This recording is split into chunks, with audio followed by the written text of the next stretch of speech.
اللہ الرحمن الرحیم۔ حدیث مبارک۔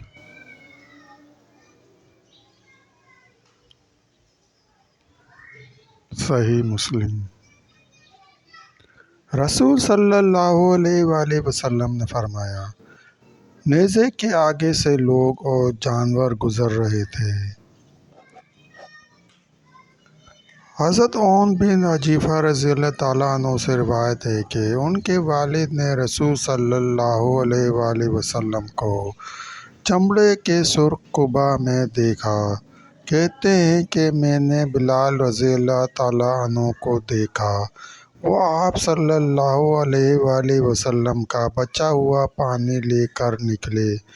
میں نے لوگوں کو دیکھا کہ وہ اس پانی کی طرف جلدی کرنے لگے۔ جس کو اس میں کچھ نہ ملا تو اس نے اپنے ساتھی کے ہاتھ کی تری لی۔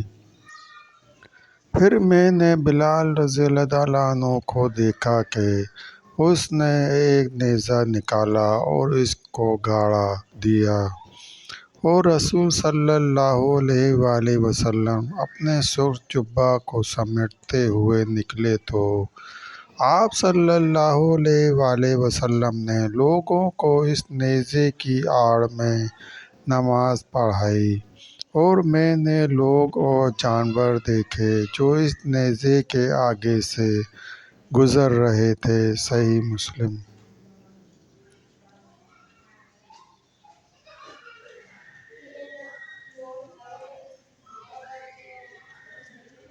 حضرت ابن عباس رضی اللہ تعالیٰ عنہ سے روایت ہے کہ میں گدھی پر سوار ہو کر حاضر ہوا، اور ان دنوں میں بلوغت کے قریب تھا، اور رسول صلی اللہ علیہ وآلہ وسلم منی میں لوگوں کو نماز پڑھا رہے تھے۔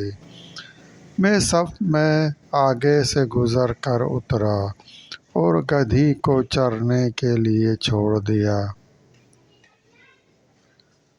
اور میں خود صف میں شریک ہو گیا، اور اس بات پر مجھے کسی نے اعتراض نہیں کیا۔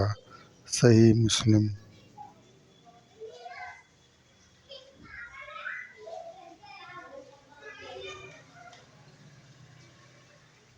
حضرت عبداللہ بن عباس رضی اللہ تعالیٰ عنہ سے روایت ہے کہ میں گدھے پر سوار ہو کر حاضر ہوا، اور رسول صلی اللہ علیہ وآلہ وسلم منی میں حجۃ الوداع کے موقع پر لوگوں کو نماز پڑھا رہے تھے۔ گدھا بعض صفوں سے گزر گیا تو وہ اس سے اترے اور لوگوں کے ساتھ صفوں میں شامل ہو گئے۔ صحیح مسلم۔ دوستو، سلسلہ بھی جاری ہے۔ مزید حدیث مبارکہ سننے کے لیے چینل کو سبسکرائب کریں اور گھنٹی کے نشان کو لازمی پریس کریں۔ لائک کریں، شیئر کریں۔ دوستو، ویڈیو دیکھنے کا شکریہ۔